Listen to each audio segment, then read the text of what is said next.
palm to palm, then the back of your hands with interlaced fingers.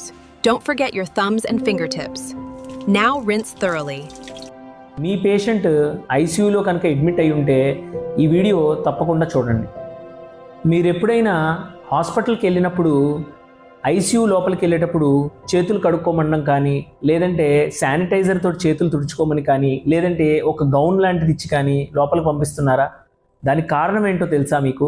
నేను doctor Kanduvalli Pradeep, మీ sugar and kidney doctor, Lotus super speciality hospitals, Rajahmundry. 19వ శతాబ్దంలో యూరప్లో ఒక భయానకమైన పరిస్థితి నెలకొంది. అదేంటంటే ప్రసవం అయిన తర్వాత కొన్ని రోజుల్లోనే చాలామంది తల్లులు చనిపోతుండేవాళ్ళు.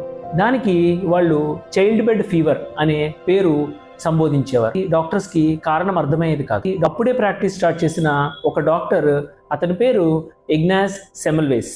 సో ఈ ఇగ్నాస్ సెమెల్వేస్ అనే అతనికి చాలా ఆశ్చర్యకరంగా అనిపించి ఈ సిచ్యువేషన్ని ఫాలో అవ్వడం ప్రారంభించాడు. అతను ఏం గమనించాడంటే, ఒకసారి అతని ఫ్రెండ్ ఒక డాక్టర్ పోస్ట్ మార్టం చేశాక ఈ స్త్రీలు ఏ లక్షణాలతో అయితే చనిపోతున్నారో అదే లక్షణాలతో అతను చనిపోవడం గమనించాడు. అతనికి ఆశ్చర్యం వేసి అసలు ఏం జరుగుతుందా అని చూస్తే, పోస్ట్ మార్టం చేసి వచ్చిన కొంతమంది డాక్టర్లు ఈ ప్రసవాలు చేయడానికి చేతులు కడుక్కోకుండా వెళ్ళేవాళ్ళంట. ఒక చిన్న సింపుల్ నియమం పెట్టాడు.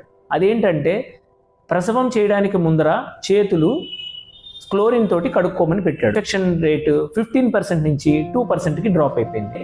చాలామంది డాక్టర్స్ అతన్ని అపోజ్ చేశారు, అతని భావాన్ని వ్యతిరేకించారు. అతను తీవ్రమైన మనస్తాపానికి చెంది ఆల్మోస్ట్ డిప్రెషన్ తోటి తర్వాత చనిపోయాడు. అదే నిజం ప్రపంచాన్ని కాపాడుతుంది.